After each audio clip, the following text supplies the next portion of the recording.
At our family corporation's 75th anniversary gala, my grandfather raised his glass and roared, "Here's to those who try harder than they're worth. We still love you." Everyone laughed as he looked straight at me. I waited 17 years, secretly acquired every minority share through shell companies, then forced a liquidation vote. The corporation was dissolved, the family trusts were broken, the dynasty's name was removed from every historical record, and the new building opened under my name alone.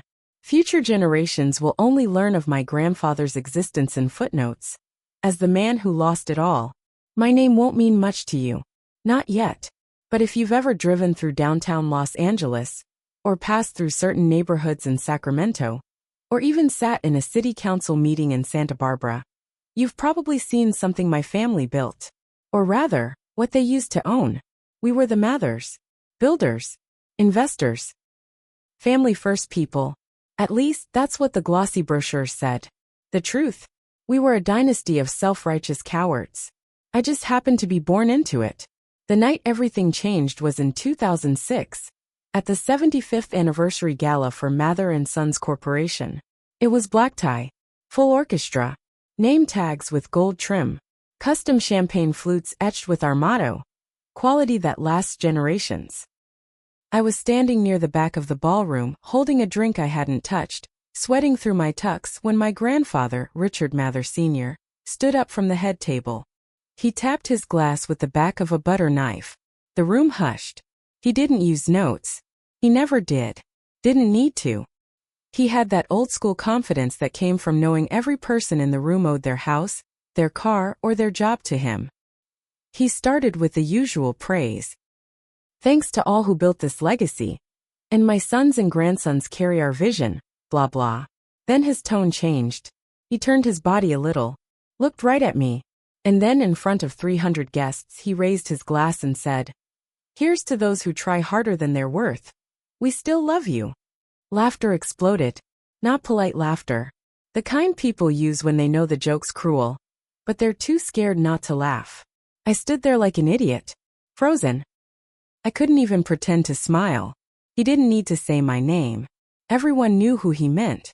I didn't sleep that night. I laid in bed, fully dressed, staring at the ceiling fan. My mind kept playing that moment over and over. His face. That smirk. The way my father chuckled. The way my cousins clinked glasses and whispered under their breath. I realized something in those hours between midnight and morning. My grandfather saw me as nothing. A background character in his grand story. A safe grandson who wouldn't rock the boat. The invisible one. He thought I'd never fight back. That's when I made the decision. I would bury him. Slowly. Quietly. Permanently. I didn't storm out. I didn't yell. I kept showing up to work every day. I was an operations analyst at the time. I ran the numbers. Nothing flashy. Just reports and charts and long meetings that nobody listened to. I said yes to everything. Volunteered for the boring stuff. Stayed late. Took notes.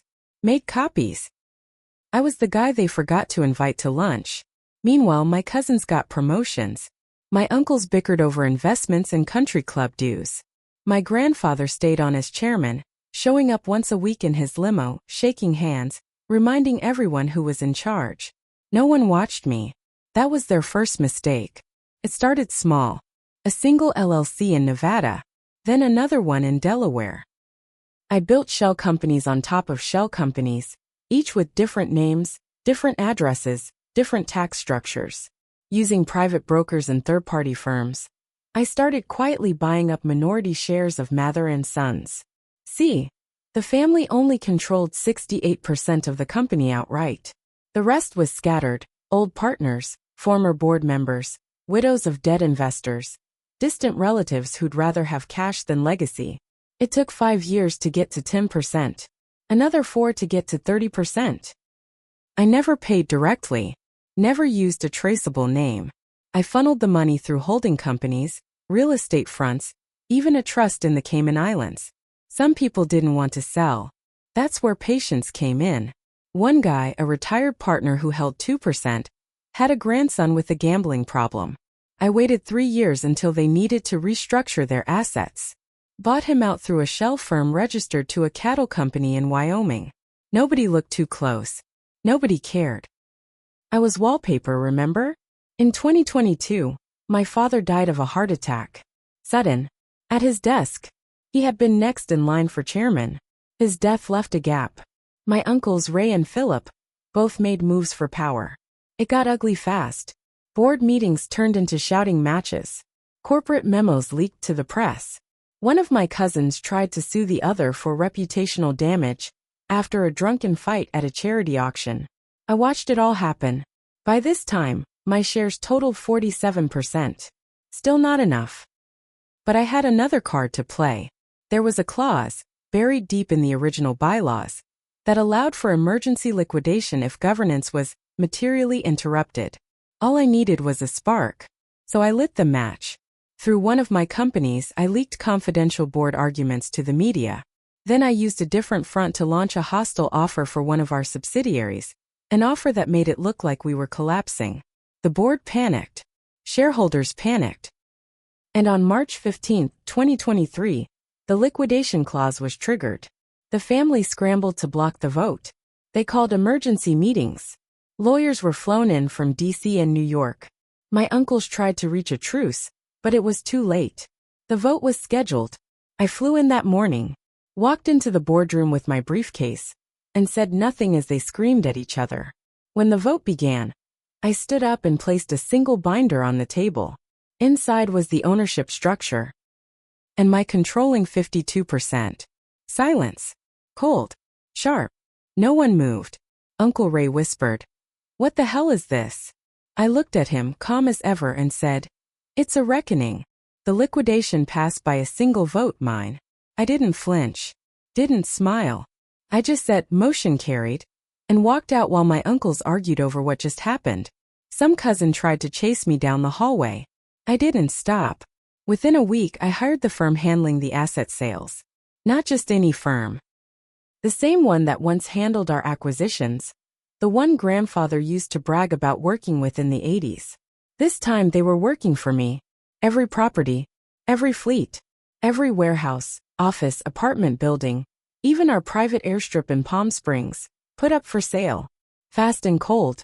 Family members started calling. First polite, then desperate. They thought I'd negotiated some kind of buyout. Thought I was bluffing. But the thing is, I'd been preparing this for over a decade. There was no bluff. No negociasten. Just execution. The first major fallout was the trust. Our family trust was massive, fed by dividends, real estate revenue, and ownership stakes in dozens of smaller ventures. The second the company was officially dissolved, the trust structure triggered a redistribution clause. That meant everyone got their cut. Once. No recurring payments. No guarantees. The old-timers panicked. Uncle Philip called a meeting at the country club and tried to rally the family, like it was 1959. He talked about heritage and honor. My cousin Mandy stood up and screamed at him for gambling away most of her trust fund the year before. That recording leaked. TMZ picked it up. It made the front page. People outside the family started to notice. One of my younger cousins, Derek, tried to sue. He claimed I used manipulative tactics and fraudulent concealment. What he didn't know was that I'd anticipated that too. I had every transaction, every LLC, every acquisition documented, audited, and timed perfectly within corporate legal windows. The court tossed the case in 6 days.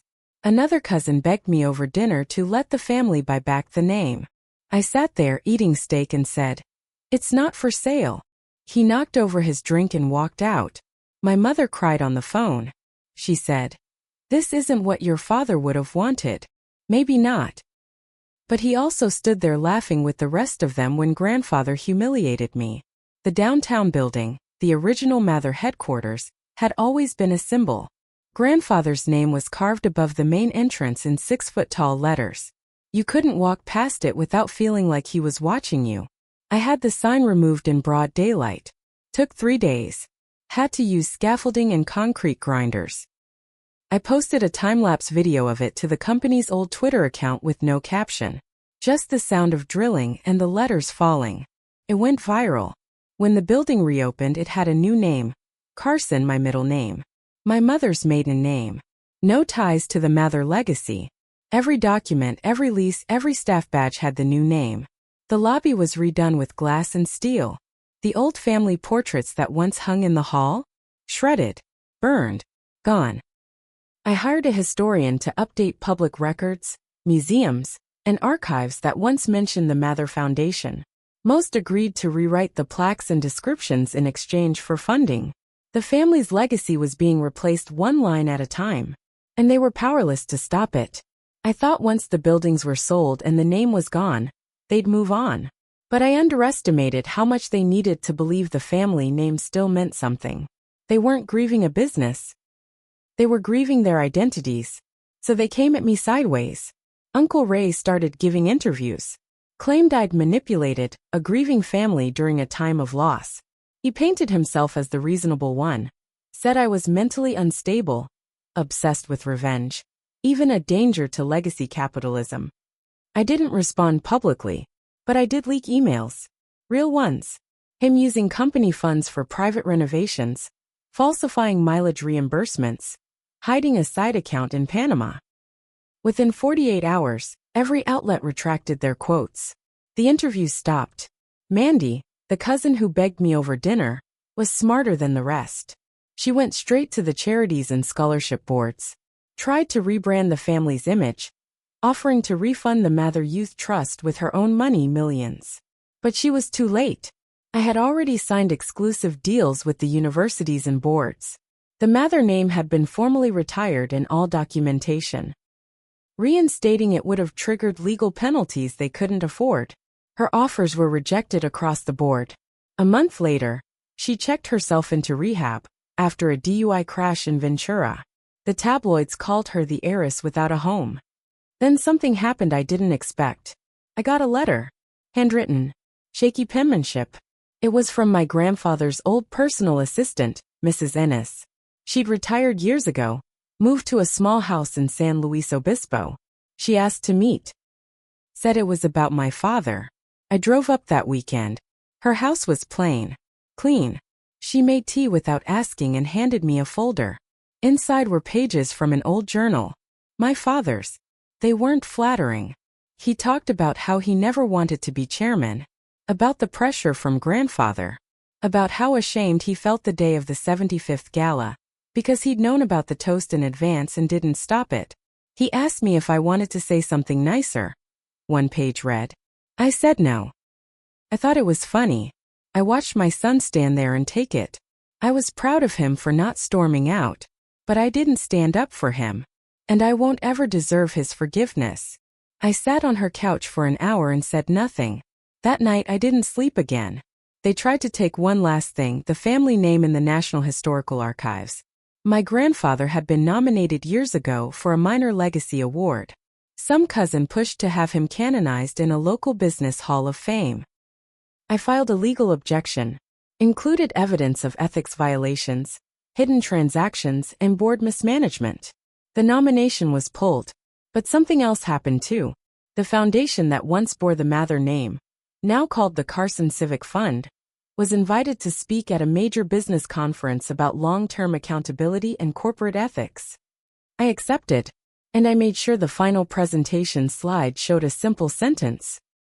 Legacy is what you leave behind after the lies are gone. After the last building was sold, after the last plaque came down, and after every record bearing the Mather name was either rewritten, buried, or forgotten. I thought I'd feel peace. But I didn't. Not really. I felt empty. The family was scattered. Uncle Ray retired early, moved to Montana, and lives in some oversized cabin paid for in cash. Uncle Philip tried to start a new company, but it collapsed in 2 years after a scandal involving unpaid taxes and a whistleblower from inside. That whistleblower was someone I paid. Mandy's back from rehab. We haven't spoken since the night she cursed my name and told me I was more Mather than the rest of us. She was right. He died 2 months before his 95th birthday, quietly in his sleep. I got a call from the care facility the next morning. No one from the family wanted to plan the funeral. They were all too bitter, too broken, or too ashamed. So I did it. Not out of love, Not out of guilt. Just to make sure he didn't control even that. The service was small. 10 people tops. No press. No eulogies. Just a pine box, a closed casket, and a cold wind coming off the cemetery hill. I didn't speak. But as the casket was lowered, I stepped forward and dropped one thing in after him. A piece of marble. A chip I kept from the day we tore his name off the old building. Let the dirt rest on top of it. Let history forget. In the years that followed, I stayed busy. I ran the Carson Fund. I built new projects. I gave out scholarships to kids whose names nobody recognized. I sat in boardrooms filled with strangers who respected what I'd built. Not where I came from. But I also lost something. I don't talk to my family anymore. Not even on holidays. I get updates through lawyers or social media posts I pretend not to see. I never married. Never had kids. I told myself it was because I didn't want them tied to the past. But the truth? I was scared. Scared I'd become like him, or worse, scared I already had. I destroyed a dynasty. Yes, they laughed at me. Yes, they looked down on me. Yes, they deserved to fall. But I also chose revenge over love. And once you choose that path, there's no turning around. No apology that means anything. Only silence. 10 years after the company was gone, a professor from USC emailed me. He wanted to interview me for a paper on corporate ethics and legacy revisionism. He'd read about the Mather erasure in an obscure legal journal. I agreed. He showed up nervous, young, full of idealism. Thought he was about to meet a hero. He asked, "Do you think your grandfather ever imagined you'd do all this?" I looked at him and said the only honest thing I could. No. But I did. Every single day. He smiled, thinking that was the lesson. But it wasn't. The real lesson is this. Revenge gives you the power to tear down a legacy, but it never gives you back the years they stole. I got justice. I got power. But I lost everything else. And I carry that alone. Forever.